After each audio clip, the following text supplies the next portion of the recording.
কাছে পৌঁছানো উচিত। যদি অনুমতি দেন আমি হয়তো মাসখানিকের মতো একটা লেখা আপনাদের কাছে পাঠাবো। এটা হচ্ছে মানে জন্মই আমার আজন্ম পাপ। এই ড্রেনেজ প্রজেক্টটার জন্ম হয়েছে বিকৃতভাবে, বিকলাঙ্গভাবে এবং বিকৃত ইচ্ছা শক্তি থেকে। কারণ এই প্রজেক্টটি যখন হওয়ার কথা সিটি কর্পোরেশনের, এটি ওয়াটার ডেভেলপমেন্ট বোর্ডও এটার জন্য স্পেশালিস্ট, তারা এই প্রজেক্টটি তৈরি করে যখন মানে বিভিন্ন মতামত দিতে যাচ্ছে, সিডিএতে একটি মতামত নিয়েছিল, আমি সেখানে ছিলাম। ওয়াটার ডেভেলপমেন্ট বোর্ডের একজন ইঞ্জিনিয়ারও এখানে আছেন, উনি বোধহয় জানবেন ইতিহাসটা। এবং সেই সময় সিডিএর চেয়ারম্যান এটাকে হাইজ্যাক করলেন। মাঝখান থেকে কিছু অংশ সুবিধাজনক, বন্দরের সাথে ধাক্কাধাক্কি হবে না এই অংশটা, আর অন্য জায়গায় ঝামেলা হবে, অংশটুকু বাদ দিয়ে মাঝখান থেকে একটা অংশ নিয়ে রাতারাতি কোনো ফিজিবিলিটি স্টাডি ছাড়া এই প্রজেক্টটা নিলেন।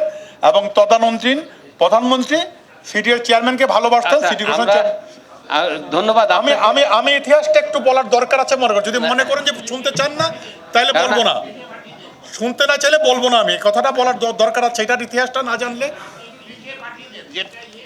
আমি লিখে পাঠাবো। কিন্তু এখন বলতে চাচ্ছি যেটা, সেটা হচ্ছে যে ডিজাইনের মধ্যে ত্রুটি ছিল। আমরা বিরোধিতা করার কারণে এখানে ইঞ্জিনিয়ার সুভাষ বড়ুয়া আর আমি, আমাদের দুজনকে চট্টগ্রাম উন্নয়নের শত্রু উপাধি দেওয়া হয়েছিল। কারণ জন্মলগ্ন থেকে ত্রুটি বিচ্ছুতি ছিল। খালগুলির ব্যাপারে যেমন প্রথম রিটেনশন পন্ড টোটালি বাদ দেওয়া হয়েছে। আমার চট্টগ্রামের জমির মিন সি লেভেল থেকে 2.5 থেকে 3 মিটার উঁচু হচ্ছে নিচু অঞ্চলের জমিগুলি। আর বে অফ বেঙ্গলের পানি উচ্চ জোয়ারের সময় 5.5 মিটার পর্যন্ত উঠে, যার কারণে এই প্রবলেমটা জলাবদ্ধতার পানি ঢুকে যায়, সাগরের পানি ঢুকে যায়। অন্য নগরের চেয়ে ডিফারেন্সটা এখানে। এবং কাজগুলি টুকরা টুকরা করা হয়েছে। কোনো কোনো জায়গাতে 36টা খাল নেওয়া হয়েছে, 104টা খাল, 71টা খাল, 67টা খাল, 57 খাল, শুনতে শুনতে 36 খালে এসে ঠেকেছি। ঠেকার পরে এখন যে সমস্যাটি হচ্ছে সিডিএ 1 বছর নষ্ট করলো, সেনাবাহিনীর ঘাড়ে চড়ে পার হওয়ার চেষ্টা করলো।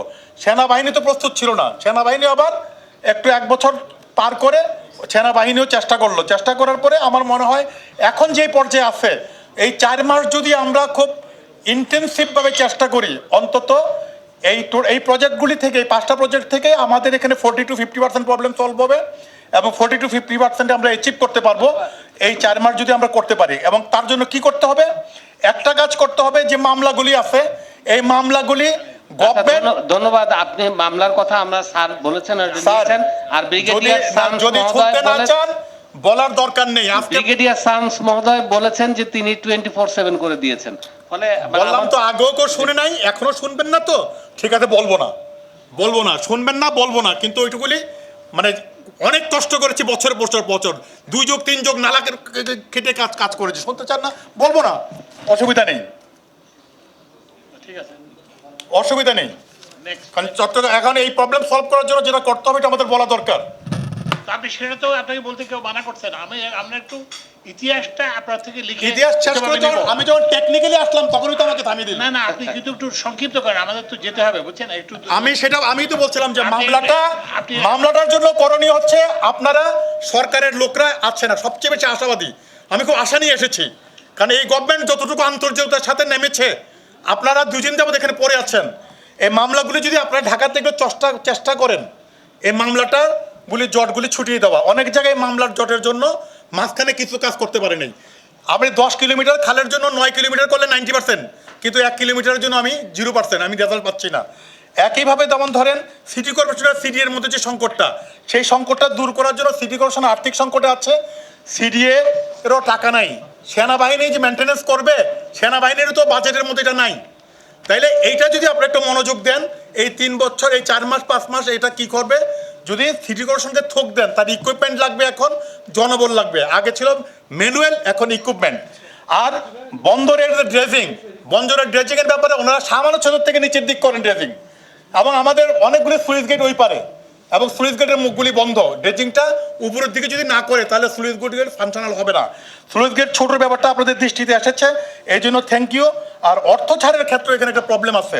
প্রবলেমটা হচ্ছে 76% কাজের এগেনস্টে যদি 52% অর্থ ছাড় হয়, তাহলে এই কাজটা এগিয়ে নেওয়া খুব কঠিন। আর একটা ম্যানুয়াল তৈরি করতে হবে। ম্যানুয়ালটা হচ্ছে কি, আমি যদি একদিন কাজ করবো, শেষ হবে, সেই দিনই আমার কাজটা মুখ থুবড়ে পড়ে যাবে, সেদিনই মুখ থুবড়ে পড়ে যাবে। কেন পড়ে যাবে আমি বলছি, আমার কিভাবে এটা অপারেশন করবে, আমার ম্যান পাওয়ার ট্রেনিং কোথায়, ইকুইপমেন্ট কোথায়, তেলের জোগাড় কোন সময় থাকতে হবে, আমার পার্টসগুলি কখন থাকতে হবে, একটা ম্যানুয়াল আগে তৈরি করে এই লোকগুলিকে জোগাড় করে ঠিকঠাক করে সিটি কর্পোরেশনের কাছে হস্তান্তর করতে হবে। এবং সরকারের আন্তরিকতার জন্য আমি অত্যন্ত কৃতজ্ঞতা প্রকাশ করছি চট্টগ্রামবাসী হিসাবে। আর আমার মনে হয় যে আমি অনেক কিছুই নিয়ে এসেছিলাম, আমার পক্ষে এটা বলা সম্ভব হলো না। আমি মাননীয় উপদেষ্টা মহোদয়রা আপনাদের আন্তরিকতার ব্যাপারে আমি শতভাগ বিশ্বাসী, মাননীয় প্রধান উপদেষ্টার আন্তরিকতার ব্যাপারে শতভাগ বিশ্বাসী। আমি কষ্ট করে দরকার হয় কিছুদিনের মধ্যে লিখবো, লিখে আপনাদের কাছে পাঠিয়ে দিব। দয়া করে আপনার বিষয়টা একটু ধৈর্য ধরে যদি পড়েন তাহলে চট্টগ্রামবাসীর পক্ষ ধন্যবাদ থেকে কৃতজ্ঞ থাকবো। দেলোয়ার মজুমদার মহোদয়কে।